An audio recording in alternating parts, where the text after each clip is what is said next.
Hey, so I'm here with Ron Placone and Steph Zamorano, the miserable liberal. So how pretty. Hello. Howdy, howdy. Look You at are that. pretty, Donnie Ron. Tonahan's. That's a nice T-shirt. Donnie Tonahan's. Look at that. Show them off. That's right. You get that right. Get that right below. Guess what we're talking about today? So, well, this is from Wired magazine. The U.S. charging Julian Assange could put press freedom on trial. You think? You think? Now, let's remember who Julian Assange and Wikileaks are. They are an award-winning news organization that everyone loved when they were revealing news. I mean, everyone on the left loved them when they were revealing malfeasance in the government and our prosecution of an illegal war in Iraq. Everybody was on WikiLeaks' side then. I mean, everybody on the left. Just like everybody used to be on Glenn Greenwald's side when he was writing stuff about George Bush. But as soon as he started writing stuff about Barack Obama, oh my God, that guy, he's like a traitor or something. So they do the same thing with WikiLeaks. So as soon as they leak something, so that there used to be the Republicans hated him, now the Democrats hate him. And so here's what Wired says about it. First, Wired writes an article. First, they have to slander him a little bit and smear him a little bit before they do an article about free speech. This is unbelievable. Watch this. Julian Assange has made himself a difficult figure to love. What the F does that have to do with this? What? You know who else is difficult to love? The people fucking prosecuting him. Everybody in the establishment media, the president, the vice president, the head of the CIA and the FBI. That's who, what? You know who else is hard to love? Fucking you. What kind of a bullshit lead sentence is that? Are you shitting me? Would you say the same thing about Daniel Ellsberg? Or would you say that about Bob Woodward or Carl Bernstein? Would you say that about Chelsea Manning? Would you say that about Edward Snowden? I bet you were. I bet you would. About Edward Snowden and Chelsea Manning. But you wouldn't about Bob Woodward, right? Carl Bernstein? So if you were writing a story about the Pentagon Papers, would you start off with Daniel Ellsberg, who's hard to love? What? What the hell? What? So this is just bullshit media. Unbelievable. Can't you just write a story? You have to go ahead and do the bidding of the establishment right along with it. You can't just write it's freaking Wired, for F's sake. You're not even a political magazine. So Julian Assange has made himself a difficult figure to love. The organization he created, WikiLeaks, has spilled secrets that infuriated the right and more recently the left side of the political aisle. You could also say Julian Assange has taken more guff than any other political reporter this century. His reporting has revealed war crimes inside the Pentagon and our prosecution of an illegal war in Iraq. You could say stuff like that. Well, why did he piss off the right? Well, you don't say why he pissed off the right, and you don't say why he pissed off the left. You just say he's pissing people off and he's hard to love because he's doing fucking journalism. Remember what journalism is. Journalism is printing something someone else doesn't want printed. Everything else is public relations. Wired magazine. Well, I was going to add, Jimmy, talk about an example of shooting the messenger 101. I mean, that's what WikiLeaks is all about. WikiLeaks is all about, hey, this is the information we have. Like, literally, we report, you decide. That's what they actually do. Right. I know, but I still find it difficult to love. Ha! too. Ha! So there you go. There's a nice start off to some bullshit propaganda at the top of that story by Wired magazine. Nice work. So here they go into it. He burns all bridges, alienates friends, and sees enemies everywhere. What is wrong with this? Who the fuck is this author? Andy Greenberg. I'm sure Andy Greenberg. Andy, what happens if you ever do actual reporting where you report stuff that people don't want reported that's true instead of fucking slander like this? Is that people that then you become unpopular. That's what a real reporter is, unpopular. See, I just picture a marketing department where they're just sitting there and just going to be like, oh, press freedom's in jeopardy. I don't know if that'll sell. Talk about Julian Assange, the man. Talk about the man. He's hard to like. Yeah, let's not talk about the actual issues that are happening or the great reporting they do or whatever. Anything. Let's talk about the man. Let's totally divert this conversation. They go on. Mounting evidence suggests he even allowed his organization to serve. Mounting evidence. There's no fucking evidence. If there was evidence, you would say what the evidence is. But there isn't, so you just do bull again. So this Andy Greenberg guy, Wired, he's slandering a real journalist and by giving us an example of how not to do journalism. Andy Greenberg at Wired magazine. Mounting evidence suggests he even allowed his organization to serve as a leak laundering service for Kremlin hackers seeking to swing the U.S. election. Huh. So just fucking full speed, top of his lungs, 1,000,000 miles an hour, slander, slander, slander. Have nothing to do with anything of this case, but way to go. Way to go. Way to go. You did your job. You did your job. Just as Chomsky said, you are there to manufacture consent and forward the agenda of the plutocrats. And that's what you just did. So way to go. Way to go. But if the U.S. Department of Justice prosecute, now he's going to get back to maybe some actual facts about the case. If they do prosecute Assange, as it reportedly may soon, he could become something else, the first journalist in modern history to be criminally charged by American courts for publishing classified information. It's a good thing you made everyone know he's a nut who's paranoid, sees enemies everywhere, everyone hates him, and he's working for the Kremlin. Holy shit, Andy Greenberg. WikiLeaks may not look like a traditional journalism outlet, but it shares the same ends. You mean the traditional journalism outlet that beat the drum for war and got us into you mean that kind of traditional? You mean like the Washington Post or the New York Times, who printed complete bullshit propaganda straight from Dick Cheney's mouth on the front page of the New York Times? You mean like that kind of traditional journalism outlet? You mean the kind that are beating the drum for World War III right now? Ubiquitously in the mainstream news media? You mean that kind of traditional journalism, Andy? Is that what you're talking about? You're probably talking about it like that. No, WikiLeaks doesn't want more war. No, they're not pounding the drum for war. They're not traditional. I guess like that. WikiLeaks may not look like a traditional journalism outlet, but it shares the same ends, publishing true information from its sources, and no one's ever pointed to anything they published that wasn't true. Remember they tried to slander WikiLeaks by saying, we don't even know if those emails are real. Okay, which ones aren't? Never told us which one. They're all real.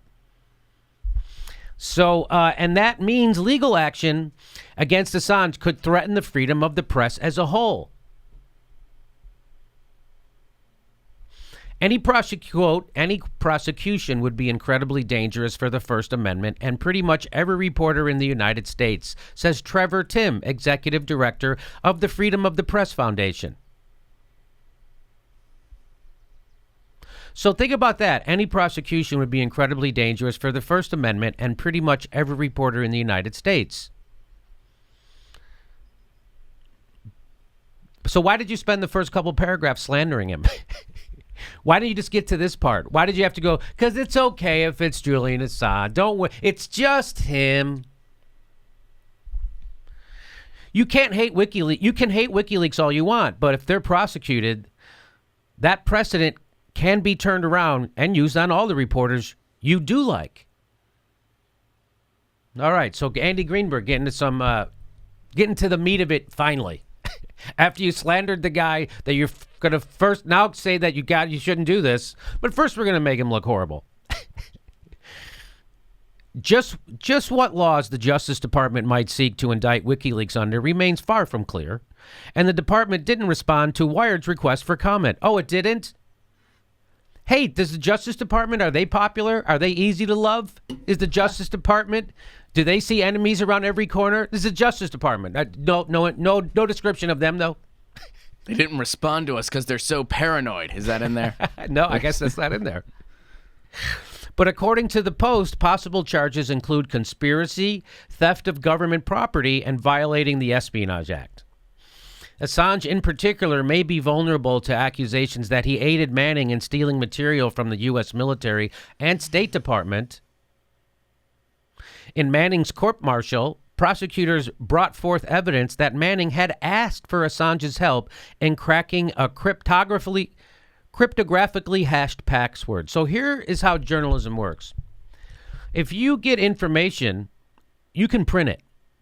But if you solicit that information to be gotten illegally, you can't do that. But if someone gets the information illegally and then just gives it to you and you didn't solicit, that's okay. That's the Pentagon Papers. That's journalism. So that's what happened with WikiLeaks. So that's what they're trying to do. They're trying to tie Julian Assange to being in collusion with Chelsea Manning and prompting Chelsea Manning to go ahead and get information. So if they can prove that, then they can prosecute him because that's illegal. So that's what they're trying. But first they tried to say he was raping people and sex charges and the usual stuff they throw at somebody that they desperately want to shut up. That they did that. The statute of get this. The statute of limitations for the Computer Fraud and Abuse Act, Eklund points out, is 5 years. So the statute of limitations on this is 5 years anyway. And Assange's communications with Manning occurred more than 7 years ago. Prosecutors might try charging him with theft of government property, but Eklund points out that the secrets in question were technically copied and they weren't stolen. So they got nothing on this guy. Even if they did what they say he did, it's past the statute of limitations. So they got nothing on him, except now they're intimidating the press. And what does the press do when they report it? They spend the first couple paragraphs smearing the guy who's now has a witch hunt on him by the frickin' government, by the Trump administration. That's who you're with? Federal prosecutors had declined to prosecute Assange because of the incursion on press freedoms those charges would have represented, says former Obama DOJ spokesman Matthew Miller. Oh, really? Because they didn't have trouble prosecuting other people using the Espionage Act who were revealing war crimes and criminality inside our government. They did that. In fact, Barack Obama's Department of Justice used the Espionage Act to prosecute journalists more than all presidents in history combined. Think about that. That's chilling to news. And now there's this. So now we're going to go after our political enemies who are in the press. That's what this is. That's what this is. Every time we looked at this, it's hard to figure out how you charge Julian Assange with publishing classified information without setting the precedent that you charge reporters for doing the same thing. So Miller is doing that thing right now. Matt Miller, I don't know if it's for his name. Yeah, it is Matthew Miller. I was right. So what he's saying is that, well, if we charge Assange, then we're going to have to charge actual journalists. So he's trying to do that. He's not a journalist. That's what they're doing, that thing. The government gets to decide who's a journalist. Believe me, if the government got to decide who's a journalist, I would not be considered a journalist. The Humanist Report would not be. Secular Talk would not be. I doubt the Young Turks would be considered. They're too big now, but I bet they would find a way to. That fake. If he asked Manning to give him documents or provided Manning with tools by which to get those documents, well, reporters use a lot of those same tools as well. It's still not certain that the United States will ultimately pursue charges against Assange. Even if the DOJ proceeds, Assange may be, in fact, out of American law enforcement's reach. The Ecuadorian embassy in London has provided him asylum in London since 2012, when Assange first sought to avoid extradition to Sweden to face questioning for accusations of sex crimes against 2 women. Consensual sex, by the way. Consensual sex. You know, Jimmy, I got a little curious about the timeline of all this because the article mentions that they're speculating that there's some collusion with him and Chelsea Manning, and I was like, well, Manning got that pardon. When exactly does that kick in? It kicks in May 17th, and we're pushing towards the end of April. So I'm just curious about what are they going to try? How are they going to try to interrogate Chelsea Manning potentially to get, well, to they maybe already get did. the information. I mean, they have been for a long time. They tortured Chelsea Manning. No clothes, kept him awake, 24-hour lights, wake him up when he tries to sleep, stuff like that. That's torture, solitary confinement, stuff like that. Even charging Assange in absentia, however, would represent a particularly dangerous precedent under Trump, who has in his first 3 months already warred with the press over classified leaks and called the media the enemy of the people. So Trump called the media the enemy of the people, and Wired magazine starts off this article calling WikiLeaks every frickin' name in the book. So you're right, you're neck and neck with Trump. So congratulations. Am I overstepping when I say that that was same thing? Wired magazine did the same thing Trump just did? Am I overstepping? I don't know about. I mean, I think in a way that guy was just parroting the fluff that he found on Julian Assange. I mean, I think that's kind of more or less what it was. What it was doing. Yeah, but I'm just saying what he's doing. It's irresponsible. What he did is exactly the same as what Trump does. Yeah. Yeah. It's not. I mean, if you could show me how it's different, I'll be open to it. It's a short step from indicting Assange to indicting reporters at major newspapers who similarly publish controversial classified secrets, like when Rachel Maddow did a whole segment on Trump's illegally gotten tax returns. Right? Nobody knows. That was private. So here we keep going.